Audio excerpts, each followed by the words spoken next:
Hi friends! இன்னைக்கு நம்ம திவ்யா, பவி அவங்களோட லவ் ஸ்டோரியில அடுத்து என்ன நடந்துச்சு அப்படிங்கிறத பார்க்கலாமா? லாஸ்ட் என்ன பார்த்துருப்போம்? பவியும், திவ்யும் அப்படி 2 பேரும் க்ளோஸா நெருக்கமா நிக்கவும், அந்த டைம்ல அம்மா வந்து நிக்கிறாங்க. அவங்க 2 பேரும் என்ன நினைப்பாங்களோ அப்படின்னு சொல்லிட்டு அதிர்ச்சியில நிக்கவும், அம்மா ரொம்பவே கேஷுவலா வந்து "என்னடா ஆச்சு?" அப்படின்னு சொல்லிட்டு பக்கத்துல வந்து பார்க்காங்க. நான் அப்படி கண்ணை சிமிட்டிட்டே இருக்கவும் பவி சொன்னா அவ கண்ணில் ஏதோ தூசி விழுந்துட்டு போல. ஸோ அவ கண்ணை சிமிட்டிக்கிட்டே இருக்கா, அவளால் பார்க்க முடியலன்னு சொல்லவும் அம்மாவுமே வந்து பார்த்தாங்க. பார்த்து சின்னதாக தூசி இருக்குன்னு சொல்லி அவங்களுமே ஊதி விட்டு அதுக்கப்புறம் தான் சரியாச்சு. அப்போ அம்மா என்னோட ஃபேஸை பார்த்து அப்படி யோசிச்சுக்கிட்டே இருந்தாங்க. ஆக்சுவலி அவங்க பவிக்கிட்ட தான் பேசுறதுக்காக வந்திருக்காங்க. நான் இருக்கவும் அப்படி என்ன சொல்லன்னு சொல்லி பார்த்துக்கிட்டே இருக்கவும் பவி சொன்னா, "ஏம்மா, என்ன விஷயம்? ஏதாச்சும் சொல்லணுமா? வாங்க, உள்ள ஃபர்ஸ்ட்டு வாங்கன்னு" சொல்லிட்டு கூப்பிட்டு வச்சு பேசினா. அவ உங்க பொண்ணு தானே, எதா இருந்தாலும் சொல்லுங்க அப்படின்னு சொல்லிட்டு கேட்கவும் அம்மா சொன்னாங்க, "இல்ல, ஊர்ல ஒரு சின்ன சொத்து பிரச்சனை இருக்கு. நான் அங்க போக வேண்டி இருக்கும்" அப்படின்னு சொல்லவும் மறுபடி ஷாக்கு. அச்சச்சோ! மறுபடியுமே ஊருக்கா? நம்மளையும் அழைச்சிட்டு போக போறாங்களா? ஊருக்கு போனா, அங்க போனாலே மேரேஜ்ன்னு சொல்லி ஆரம்பிச்சுருவாங்களேன்னு சொல்லிட்டு ஊருன்னு சொன்னதும், நான் மட்டும் இல்ல, பவியுமே அப்படி திகைச்சு போய் தான் நின்னா. நாங்க 2 பேரும் அப்படி நிக்கவும், அம்மா சொன்னாங்க, "இந்த பாரு பிரச்சனை, ஊருக்கு போறேன்னு தான் சொன்னேன். நான் திவ்ய கூட்டிட்டு போல. நான் மட்டும் தான் போக போறேன்" அப்படின்னு சொல்லவும், அப்பதான் எங்க 2 பேருக்குமே நிம்மதியா இருந்துச்சு. அப்பா! நீங்க மட்டும் தான் போக போறீங்களா? அப்படின்னு சொல்லிட்டு நான் மனசுக்குள்ள நினைக்க, பவி சொன்னா, "என்னம்மா, நீங்க மட்டும் தனியாவா போறீங்க? 5 வருஷம் நான் இவ கூட இருந்து கஷ்டப்பட்டுட்டேன். இதுக்கப்புறம் நீங்க பார்த்துப்பீங்கன்னு நெனச்சா, மறுபடியும் என்கிட்ட விடுறீங்களே!" அப்படின்னு சொல்லி அவ கிண்டலா பேச, உடனே அம்மா பவியோட காத பிடிச்சு திருக்கிட்டு, "என்னது? எது? நீ கஷ்டப்படுறியாக்கும்? ஊருன்னு சொன்னதுமே உன் மூஞ்ச பார்க்கணுமே!" அப்படி ஒரு பயம் தெரியுது. எங்க திவ்யாவ உன்கிட்ட இருந்து கூப்பிட்டுட்டு போயிருவேனோ அப்படின்னு சொல்லிட்டு, உன் மூஞ்ச அப்படி ஒரு பயம் தெரியுது.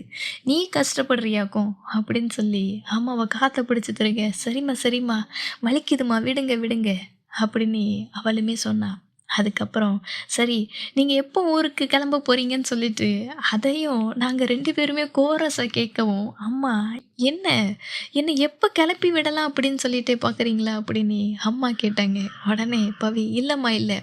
உங்களுக்கு லக்கேஜ பேக் பண்ணணும். உங்கள பஸ் ஏத்தி விடணும்ல. ஸோ அதுக்காகத்தான் நானுமே கேட்டேன்" அப்படின்னு பவி சொன்னா. உடனே அம்மா, "லக்கேஜ் எல்லாமே ஆல்ரெடி பேக் பண்ணிட்டேன். நாளைக்கு காலையில கிளம்புறேன்" அப்படின்னு சொன்னாங்க. "சரி, ஓகே. நாங்க 2 பேருமே வந்து விட்டுட்டு போறோம்" அப்படின்னு சொல்லி அடுத்த நாள் காலையில அம்மாவையுமே கொண்டு போயிட்டு ஊருக்கு ட்ரெயின் ஏத்தி விட்டுட்டு வந்தோம். அதுக்கப்புறம் மறுபடியும் எங்களுக்கு ஒன்றா இருக்கிறதுக்கு வாய்ப்பு கிடைச்சது. அப்போ ஃப்ரெண்ட்ஸ் வேற வந்தாங்க. வந்து அவங்க பங்குக்கு கிண்டல் பண்ணாங்க. "ஏற்கனவே 2 பேரும் ஒன்றா ஒரே வீட்ல தான் இருந்தீங்க. இப்போ மறுபடியுமா? அம்மா வேற இல்ல. சொல்லவா வேணும்னு" சொல்லிட்டு கிண்டல் பண்ணாங்க. பவி எல்லாருக்குமே சமைச்சு கொடுத்தா. எல்லாரும் ஒன்றா சேர்ந்து சாப்பிட்டு பயங்கரமா அரட்டை அடித்தோம். அதுக்கப்புறம் 2 பேருமே வேலை தேடணும். பவிக்கு ஒரு ஆஃபருமே கிடைச்சது. ஒரு 3 வருஷம் கான்ட்ராக்ட் பேசிஸில் ஒர்க் பண்ணா, அதுக்கப்புறம் அது பெர்மனன்ட் ஆயிரும். அது கவர்மெண்ட் ஜாப் ஆகிரும் அப்படின்னு சொல்லிட்டு சொன்னாங்க. பவியுமே யோசிச்சுட்டு, "சரி, ஓகே, அந்த வேலையை பார்க்கலாம்" அப்படின்னு சொல்லி அவளுமே ஒத்துக்கிட்டா. நான் ஒரு பக்கம் இன்டர்வியூலாம் அட்டென்ட் பண்ணவும், எனக்கு ஒரு ஜாப்மே கிடச்சிது. ஒன்று ஒர்க் ஃப்ரம் ஹோம் பார்க்கலாம், இல்லைன்னா ஆஃபீஸில் போயிட்டுமே ஒர்க் பண்ணலாம். அதுக்கு பவி என்ன சொன்னான்னா, "நீ ஒர்க் ஃப்ரம் ஹோமையே சூஸ் பண்ணிக்கோ. என்னைக்காச்சும் ஒரு நாள் தேவைப்பட்ட ஆஃபீஸில் போய் ஒர்க் பண்ணலாம்" அப்படின்னே சொல்லவும், நானுமே அதுக்கு ஓகே சொன்னேன். அப்புறம் 2 பேருமே அவங்கவங்க ஒர்க்கை பார்த்தோம். அப்போ தான் என்னோட பர்த்டே வந்துச்சு. என்னோட பர்த்டே வரவும் பவி எனக்கு சர்ப்ரைஸாக பீச்சுக்கு கூப்பிட்டுட்டு போனா. நானும் அவளும் 2 பேருமே ஒன்றா போனோம். கொஞ்சம் தூரம் வந்ததுக்கப்புறம் என்னோட கண்ணை கட்டி கூப்பிட்டுட்டு போனா. எனக்கு எங்கே போகிறோம் அப்படின்னு ஓரளவு கெஸ் இருந்துச்சு. பட்டு தெரியாது. என்னோட கண்ணை கட்டி ஒரு இடத்துக்கு அப்படியே அழைச்சிட்டு போனா. அதுக்கப்புறம் கொஞ்சம் தூரம் போனதுக்கப்புறம் என் கண்ணை அப்படி கலட்டி விட்டா. நான் அப்படி சுற்றி பார்க்குறேன். எங்கேயும் தண்ணி. கடல் நடுவில் ஒரு போட்டில் இருக்கோம். நானு, போட் ஓட்டுறவரு, பவி 3 பேருமே அந்த போட்ல இருக்கோம். என் கண்ணு முன்னாடி ஒரு கேக் இருக்கு. அந்த சுத்தி அந்த இடத்த பார்க்கும்போது அது அவ்வளோ அழகா இருந்துச்சு. சுத்தியும் தண்ணி, தூரத்துல மரம். அப்படி ஒரு அமைதியா இருந்துச்சு. ஆனா ஒண்ணு, அந்த போட் அப்படி அந்த அலையில அப்படி தடுமாறவும் என்னால அந்த இடத்துல ஸ்டெடியா அப்படி நிக்க முடியல. நான் அப்படியே ஆடிக்கிட்டே இருக்கேன். இங்கிட்டும் அங்கிட்டும் அப்படின்னு சொல்லி ஆடிக்கிட்டே இருக்கவும், பவி அப்படி சப்போர்ட்டுக்கு அப்படி பிடிச்சிக்கிட்டேன். சப்போர்ட்டுக்கு பிடிச்சேன்ல, அவளையும் சேர்த்து ஆட்டி விட்டேன். உடனே பவி சொன்னா, "ஏய், போட்டு ஆடுறத விட நீ பயங்கரமா ஆடுறிய. கீழே விழுந்து தொலைச்சிட போற" அப்படின்னு சொல்லிட்டு அவ என்ன சப்போர்ட்டை பிடிச்சி உட்கார வச்சா. அந்த இடத்துலயே கேக்கை கட் பண்ணி ஊட்டியுமே விட்டேன். அப்படி ஒரு சர்ப்ரைஸு நான் எதிர்பார்க்கவே இல்லை. எனக்கு போட்டிங்னா ரொம்ப பிடிக்கும். எனக்கு பீச்சு அந்த போட்டிங்னா பிடிக்கும் அப்படிங்கிற விஷயத்த தெரிஞ்சுக்கிட்டு, பவி எனக்கு இப்படி ஒரு சர்ப்ரைஸ் குடுத்தா. எனக்கு அவ்வளோ ஹாப்பி. கேட்டேன், "உன்னால மட்டும் எப்படி முடியுது? இந்த அளவுக்கு ஒரு சர்ப்ரைஸா உன்னால மட்டும் எப்படிடி இதெல்லாம் முடியுதுன்னு?" சொல்லிட்டு நான் அப்படியே அவகிட்ட கேட்க, "பிடிச்சிருக்குல்ல, அதனால தான் பண்ணேன். இதில் என்ன இருக்கு? உனக்கு பிடிச்சிருச்சுல்ல, அது மட்டும்தான்" அப்படின்னு சொன்னா. அப்பவும் நான் கேட்டேன், இப்போவாச்சும் அந்த ஒரு வார்த்தை, அந்த ஒரு வார்த்தை சொல்லலாம்ல அப்படின்னு கேட்கேன். ஆனா அவ பதிலே சொல்லலை. என்ன வார்த்தை, என்ன அப்படின்னு சொல்லிட்டு எதுவுமே சொல்லலை. எனக்கு நீ எல்லாம் சொல்லவே மாட்ட, உன்கிட்ட இருந்தெல்லாம் அதை எதிர்பார்க்குறேன் பத்தியா, என்ன சொல்லணும் அப்படின்னுட்டு அங்கேருந்து 2 பேருமே வீட்டுக்கு போனோம். நான் அப்படி கேட்டை ஓப்பன் பண்ணி உள்ளே போகவும் பவி சொன்னான், "ஏய் திவி, கொஞ்சம் நில்லு" அப்படின்னு சொல்லவும் நானுமே நின்னேன். சடனா "ஐ லவ் யூ" அப்படின்னு சொன்னா. எனக்கு அது சரியா என் காதில் விழக்கூட இல்லை. கேட்டுச்சு தான். அவ அவளுக்கு ஒரு கூச்சமா வெக்கமான்னு தெரியல. ஸோ டக்குனு அந்த ஒரு வார்த்தையை சொன்னா. எனக்கு அதை கேட்டதும் அப்படி ஒரு சந்தோஷம். சரியா அந்த வார்த்தை என் காதில் கூட விழலை. நான் உடனே கேட்டேன், "பவி, இன்னும் ஒரே ஒரு முறை சொல்ல முடியுமா ப்ளீஸ்? திரும்ப சொல்ல, இந்த ஒரு வார்த்தை, இந்த ஒரே ஒரு வார்த்தையை திரும்ப இன்னொரு டைம் எனக்காக சொல்ல" அப்படின்னு சொல்லிட்டு நான் பயங்கரமாக அவகிட்ட கேட்டேன். ரொம்ப கேட்டேன். ப்ளீஸு, ஒரே ஒரு டைம் சொல்லன்னு சொல்லிட்டு அவ்வளோ கெஞ்சி கேட்டேன். "உன் காலில் வேணா விழுறேன், தயவு செஞ்சு இன்னும் ஒரு டைம் சொல்லு. நான் சரியாக கேட்கல, நான் அந்த வார்த்தையை கேட்கணும், நீ சொல்கிறத நான் கேட்கணும்" அப்படின்னு சொல்லிட்டு அவ்வளோ கெஞ்சி கேட்டேன். பிடிவாதம் பிடிச்சேன், அடம் பிடிச்சேன், தயவு செஞ்சு சொல்லேன் அப்படின்னுட்டு அவள் காலில் வரைக்கும் போயிட்டு விழுறதுக்கு போயிட்டேன். உடனே அவ பாதியிலே பிடிச்சி, "ஏய், என்ன நீ இப்படி பண்ணுற?" அப்படின்னு கேட்ட. "அப்போ நீ எனக்கு சொல்லு, அந்த வார்த்தையை நீ இப்போ சொல்லுன்னு" சொல்லிட்டு நான் கேட்டேன். மறுபடி பவி சொன்னான். ஒரு டைம் இல்லை, 3 டைம் சொன்னான். "I love you, I love you Divi, I love யூன்னு" சொல்லிட்டு 3 தடவை சொன்னான். எனக்கு அதை கேட்டதும், அந்த வார்த்தையை அவ சொல்லி கேட்டதும் எனக்கு அப்படி ஒரு சந்தோஷம். நான் இத்தனை வருஷமா எந்த ஒரு வார்த்தையை அவ வாயிலிருந்து கேட்கணும்னு சொல்லிட்டு ஆசைப்பட்டனோ, எத்தனை நாள் ஏங்கிட்டு இருந்தனோ, அந்த வார்த்தையை அவ சொன்னதும் எனக்கு ரொம்ப ஹாப்பியாக இருந்துச்சு, ரொம்ப சந்தோஷமா இருந்துச்சு. ஒரு பக்கம் பயங்கர எக்ஸைட்மெண்ட்டு. அது நிஜம்தானா, என் காதில் கேட்ட வார்த்தை உண்மைதானா அப்படிங்கிறது எனக்கு ஒரு பக்கம் சந்தேகமாக தான் இருந்துச்சு. ஏன்னா அந்த அளவுக்கு அழுத்தக்காரி, எதையுமே சொல்ல மாட்டா. அவளா சொன்னா, நம்ம கேட்டது நிஜம்தானா, கனவு இல்லையே, கேட்டது அந்த வார்த்தை தானா அப்படின்னு சொல்லிட்டு எனக்குள்ளே இருந்த சந்தோஷத்தெல்லாம் சொல்லவே முடியலை. அவ்வளோ ஒரு ஹாப்பி. அதான் ஒரு பாட்டில் கூட வருமே, "ஒரு வார்த்தை சொல்ல 1 வருஷம் காத்திருந்தேன்." நான் 1 வருஷம்லாம் இல்லை, பல வருஷம் காத்திருந்தேன். அது எத்தனை வருஷம், இப்போ நான் எண்ணி தான் பார்க்கணும், எத்தனை வருஷமாக வெயிட் பண்ணிகிட்ருக்கேன் அப்படின்ட்டு. அந்த ஒரு வார்த்தையை சொன்னதும் அப்படி ஒரு சந்தோஷம். நான் அப்படியே வானத்தில் பறக்கிற மாதிரி இருந்துச்சு. அதுக்குமே எகிரி குதித்தேன் வானம் இரண்டது, புருவங்கள் 2ம் பறவையானது, அப்படி வானத்தில் பறக்கிற அந்த ஒரு ஃபீலு அவ்வளோ ஹாப்பி. அந்த சந்தோஷத்தில் எனக்கு என்ன பண்ணனே கூட தெரியல. அப்படியே பவியை தூக்கி சுத்தனேன். எனக்கு இருந்த ஹாப்பியில் என்ன செய்யன்னு தெரியாமலேயே அவளை தூக்கி அப்படியே சுற்றிக்கிட்டே இருந்தேன். பவி, விடு போதும், எனக்கு மயக்கமே வந்துட போகுது, கீழே விடு கீழே விடு அப்படின்னு அவ சொன்னான். அதுக்கப்புறம் தான் நான் அவளை கீழே இறக்கி விட்டேன். இறக்கி விட்டு அவளை மறுபடியும் அப்படியே ஹக் பண்ணி அவள் ஃபேஸ் மொத்தமும் எவ்வளோ கிஸ்ஸு கொடுக்க முடியுமோ அந்தளவுக்கு கிஸ்ஸு பண்ணிக்கிட்டே இருந்தேன். உச்சு உச்சு உச்சுன்னு சொல்லிட்டு அவ்வளோ கிஸ் பண்ணேன். அதுக்கு மேலே முடியாமல், திவி போதும் விடு போதும் அப்படின்னு சொன்னான். ஆனாலும் நான் அவ்வளோ கிஸ் பண்ணேன். அப்போது பவி சொன்னான், இந்த ஒரு வார்த்தை எனக்கு இப்போ கூட சொல்லணும்னு தோணலை, ஆனால் முன்னாடி சொல்லியிருந்ததை விட இப்போ நான் சொன்னதுனால நீ எந்த அளவுக்கு ஹாப்பியாக ஃபீல் பண்ணுறல்ல, இன்றைக்கும் உன்னை ஏமாத்திடக்கூடாது அப்படின்ட்டு தான் நான் சொன்னேன். இந்த வார்த்தை ரொம்பவே வேல்யூவான ஒரு வார்த்தை. நான் இது வரைக்கும் யாருக்கிட்டேயுமே சொன்னது கிடையாது, என் அக்கா கிட்ட கூட சொன்னது கிடையாது. அப்படிப்பட்ட ஒரு வேல்யூவான வார்த்தையை நான் இன்றைக்கி உன்கிட்ட சொல்லியிருக்கேன். ஹாப்பியாக அப்படிங்கவும் எனக்கு பயங்கரமான ஹாப்பி. அந்த சந்தோஷத்தை சொல்ல முடியாது, வார்த்தையால் விவரிக்க முடியாது. அந்தளவுக்கு ஹாப்பியாக அவளை அப்படியே நான் கட்டி பிடிச்சிக்கிட்டேன். வீட்டுக்குள்ளே போனதும் மறுபடியும் அவள் மடியில் போயிட்டு படுத்துக்கிட்டேன். கேட்டேன், இன்னொரு தடவை சொல்ல ப்ளீஸ், இன்னும் ஒரே ஒரு தடவை சொல்ல முடியுமா, எனக்காக இன்னும் ஒரு தடவை சொல்ல அப்படின்ட்டு நான் மறுபடியும் அவகிட்ட கேட்க, இல்லை முடியவே முடியாது அப்படின்னு சொல்லிட்டா. நான் இன்னுமே அவள் பக்கத்தில் அப்படி நெருக்கமாக அப்படி க்ளோஸாக போனேன். ப்ளீஸ் இன்னும் ஒரு டைம் சொல்ல, இந்த ஒரே ஒரு முறை மட்டும் நான் கேட்கணுன்னு ஆசைப்பட்றேன் சொல்ல அப்படின்னு சொல்லிட்டு நான் அவள் பக்கத்தில் இன்னுமே அப்படி நெருக்கமாக க்ளோஸாக போனேன்.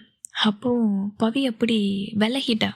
தூங்கலாம் வா, இப்போ எனக்கு டயர்டாக இருக்குது, வா தூங்கலாம் அப்படின்னு சொன்னான். நான் இல்லை, எனக்கு இப்போ அது வேணும், எனக்கு வேணும் வேணும் வேணும்னு சொல்லிட்டு நான் பயங்கரமாக அடம் பிடிச்சேன். இங்கே பாரு தூங்கு, லேட் ஆச்சுன்னு சொல்லிட்டு அவள் மறுபடியும் சொல்ல, இல்லை எனக்கு இப்போ வேணும், எனக்கு வேணும் வேணும்னு சொல்லிட்டு பயங்கரமாக கத்துனேன். பவி உடனே கத்தாத தயவு செஞ்சு கத்தாத அப்படின்னு சொல்லிட்டு என்னையே கண்ட்ரோல் பண்ணுறதுக்காக அப்படி என்னை பிடிச்சி என் லிப்ஸில் டீப்பாக அப்படி அழுத்தமாக ஒரு 2 நிமிஷத்துக்கு அப்படி ஒரு கிஸ் பண்ணான். இந்த மாதிரி ஒரு கிஸ்ஸு வாய்ப்பே கிடையாது. நிறையா பண்ணியிருக்கோம், பட்டு அவ்வளோ டீப்பாக அவ்வளோ அழுத்தமாக அந்த 2 நிமிஷத்துக்கு அந்த 2 பேரோட லிப்ஸும் அப்படி ஒன்றா அப்படி அந்த செகண்ட் அப்படி குவியும் போது அதில் இருக்கிற ஃபீல் இருக்கே, உடம்பே அப்படி சிலிர்த்துருச்சு. அது ஃபீல் பண்ணவங்களுக்கு மட்டும்தான் புரியும். அப்போ பவி சொன்னா, இனிமேல் நீ வாயவே திறக்க மாட்டல அப்படின்னு சொன்னா. கரெக்டு தான், திறக்க முடியாது தான். ஆனால் அப்படி ஸ்டன்னாகி இருந்தேன். அதுக்கப்புறம் 2 பேருமே ஒர்க்குக்கு போக ஆரம்பித்தோம். நான் வீட்டில் இருந்து ஒர்க் பண்ணேன், பவி ஹாஸ்பிட்டலில் போயிட்டு ஒர்க் பண்ணிட்டு வருவா. லீவு டைமு 2 பேருமே அவுட்டிங் போவோம். ரொம்பவே ஜாலியாக போயிட்டு இருந்துச்சு. எங்களுக்குள்ளே சின்னதாக ஒரு மிஸ் பண்ணுற ஃபீலே கிடையாது. எங்கள் 2 பேருக்குள்ளே சின்னதாக ஒரு சண்டை கூட வந்தது கிடையாது. ஸோ ரொம்பவே ஜாலியாக போயிட்டு இருந்துச்சு. அப்போ ஒரு நாள் நான் பவிக்காக ஒரு டிஷ்ஷு சமைக்கலாம் அப்படின்னு நினச்சேன். இத்தனை நாள் அவன் வேலைக்கு போனாலும் சமைச்சு வச்சுட்டு தான் போவான். ஸோ ஃபஸ்ட் டைம் நான் ஒரு டிஷ்ஷு செய்யலான்னு சொல்லிட்டு மேகியை சூஸ் பண்ணி சமைக்க ஆரம்பித்தேன். அப்போவும் ஃப்ரெண்ட்ஸ்கிட்ட எல்லாருக்கிட்டையுமே கேட்டு யூடியூப்லேயுமே பார்த்து என்னெல்லாம் போடணும், காய்கறி என்னெல்லாம் போடணும்னு சொல்லிட்டு ஒவ்வொரு விஷயமா பார்த்து சமைச்சேன். அதோட ஸ்மெல் எல்லாமே நல்லா இருந்துச்சு. பவி வந்ததும் சேர்ந்து சாப்பிட்லான்னு சொல்லிட்டு வெயிட் பண்ணேன். நான் முன்னாடியே சாப்பிட்டேன்னா அவள் இருக்கிற டயர்டில் தூங்க போயிடுவா. ஸோ அவளுக்காக எப்போவுமே நான் சாப்பிடாம வெயிட் பண்ணிகிட்டே இருப்பேன். பவியுமே வந்தா. சமைக்கலாமா அப்படின்னு சொல்லவும் நான் சொன்னேன், இல்லை ஏற்கனவே சமைச்சிட்டேன் அப்படின்னு சொன்னா. அவளுக்கு ஆச்சரியம், எது நீ சமைச்சிட்டியா அப்படின்னு கேட்கவும், ஆமாம் உனக்கு மேகி பிடிக்கும்ல, ஸோ அதுக்காக நான் செஞ்சுருக்கேன்னு சொல்லிட்டு எடுத்து கொடுத்தேன். அப்படி சாப்பிட்டா. சாப்பாடு வாயில் வச்சு பார்த்தவ அப்படி அமைதியாக இருக்கவும், என்னாச்சு நல்லா இருக்கான்னு கேட்டேன். அப்போது சொன்னான், இதில் உப்பே இல்லை, நீ உப்பு போடலை அப்படின்னு சொல்லவும் தான் எனக்கு ஞாபகம் வந்துச்சு. எல்லாத்தையுமே பார்த்து பண்ணனா கடைசியாக அந்த உப்பு போடணும் அப்படிங்கிற விஷயத்தையே மறந்துட்டேன். எனக்கு என்ன சொல்ல தெரியல.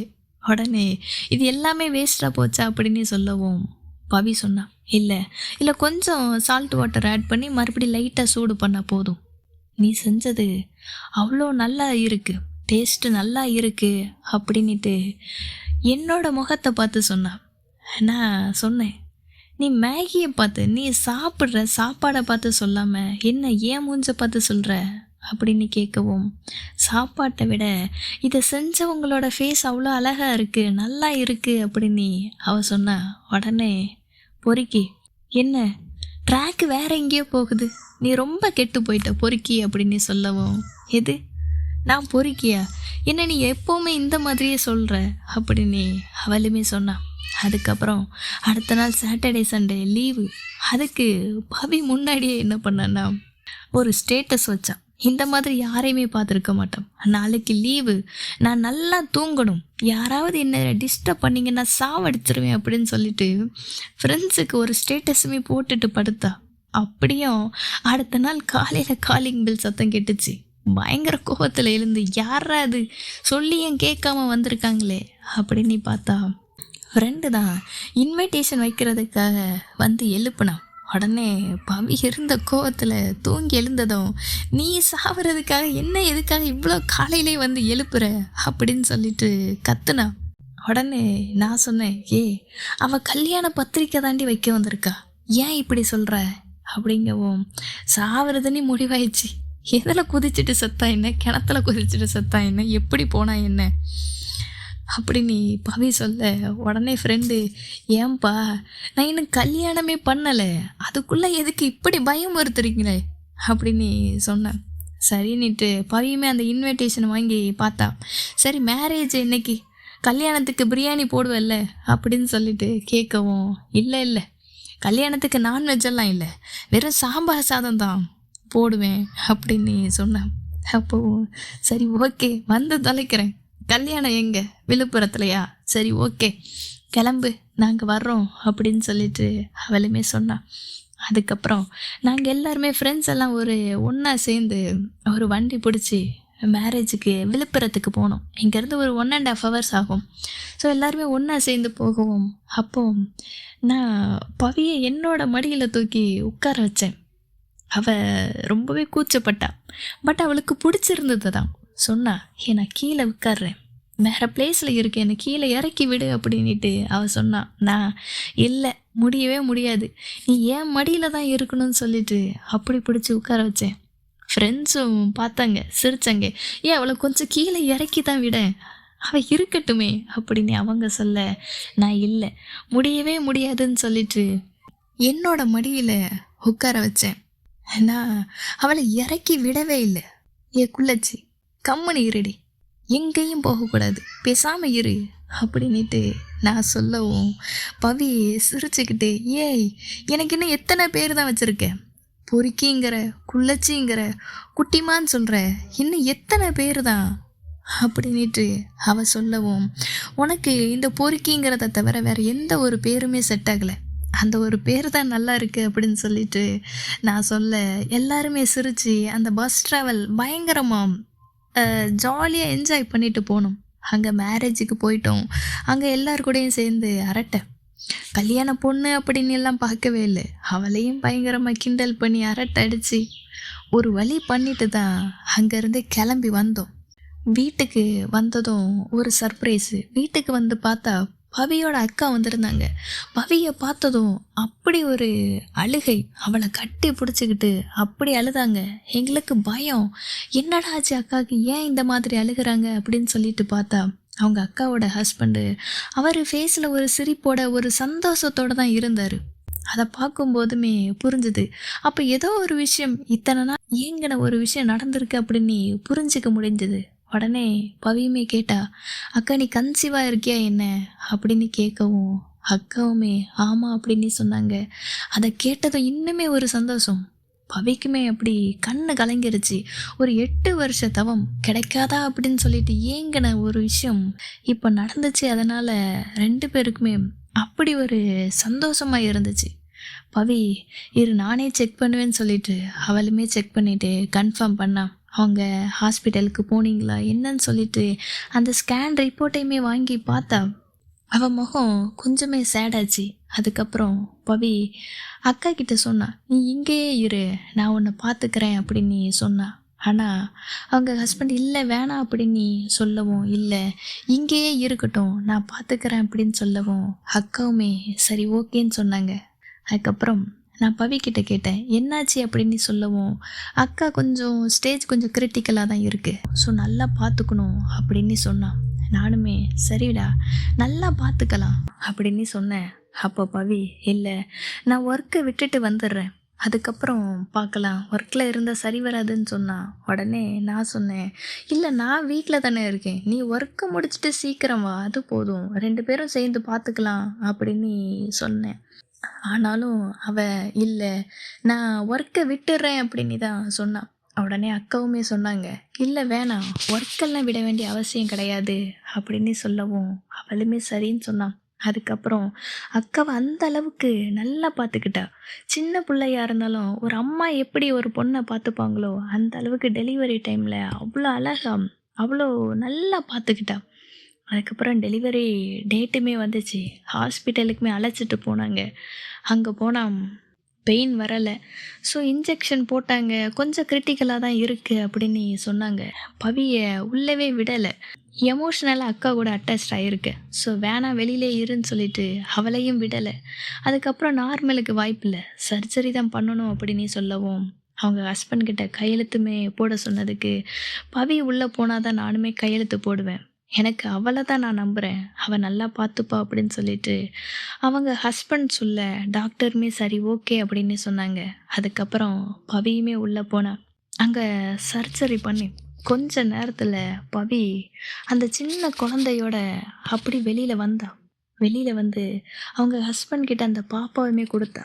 எனக்கு அப்படி பார்க்கும்போது ரொம்ப என்ன சொல்கிறது, அவள் வேலையை அவள் கரெக்டாக செய்கிறா, அக்காவுக்கு தங்கச்சியாக நடந்துக்கிறா. அந்த குட்டி பாப்பாவை அப்படி தூக்கிட்டு வரும்போது எனக்குள்ளே ஒரு ஃபீலாக இருந்தது. அதுக்கப்புறம் அந்த பாப்பாவை நல்லா பார்த்துக்கிட்டோம். அவளுக்கு அந்த உலகமே அந்த பாப்பா தான் அப்படிங்கிற மாதிரி ஆச்சு. அக்கா குழந்தைய தான் புள்ள மாதிரி அந்தளவுக்கு பார்த்தா. எனக்குமே அந்த மாதிரி ஒரு ஃபீல் தான் இருந்துச்சு. நாங்கள் 3 பேருமே சேர்ந்து அந்த குழந்தைய அப்படி வளர்த்துக்கிட்டோம், அப்படி பார்த்துக்கிட்டோம். அதுக்கப்புறம் அக்காவுமே அங்கேருந்து கிளம்புனாங்க. அக்கா கிளம்புவோம் அடுத்தது அம்மா வந்தாங்க. வந்ததுமே திவ்யா நான் உனக்கு ஒரு மாப்பிள்ளை பார்த்துருக்கேன் அப்படின்னு சொன்னாங்க. எனக்கும் பவிக்கும் பயங்கர அதிர்ச்சி. என்னடா அம்மா வந்ததும் வராததுமா மேரேஜை பற்றி பேசுகிறாங்க, இதுக்கப்புறம் என்ன பண்ண போகிறோம், அம்மாவை எப்படி கன்வின்ஸ் பண்ணுறது அப்படின்னு சொல்லிட்டு எங்களுக்கு ரொம்பவே கஷ்டமாக இருந்துச்சு. இந்த பிரச்சனையை எப்படி சால்வ் பண்ணுறது, நாங்கள் 2 பேரும் எப்படி ஒன்றா இருக்க போகிறோம் அப்படின்னு யோசிக்க ஆரம்பித்தோம். இன்னைக்கு இந்த கதையை இதோட முடிக்கிறேன். இதுக்கப்புறம் என்ன நடந்துச்சு, அவங்க 2 பேரும் அந்த ப்ராப்ளமை எப்படி சால்வ் பண்ணாங்க அப்படிங்கிறத நம்ம அடுத்த வீடியோவில் பார்க்கலாம். ஓகேவா? இப்போ நான் கிளம்புறேன். தேங்க்யூ.